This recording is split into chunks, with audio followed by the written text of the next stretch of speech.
अबे तागेश्वर, हाँ मोर ऊपर ना एक ठन सवाल है ना झपावत हवा भैया कि मतलब चंदा बढ़े है कि चंदनी बढ़े ऐसे करके।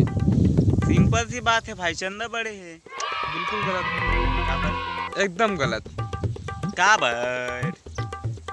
एक समय एक बात ऐसे है रहा है कि चंदन ना प्रपोज करे और पूरा चंदनी मन है ना मिलजुल के ना तीर में उधे रहा है। उस समय ना चंदनी मन बहुत चाकर चाकर रहा है। दूध चाकर चाकर, चंदस भी चाकर चाकर। एकदम चाकर चाकर। चलो फेंकर रहा, इतनी बड़ बड़ दिखते नान ना।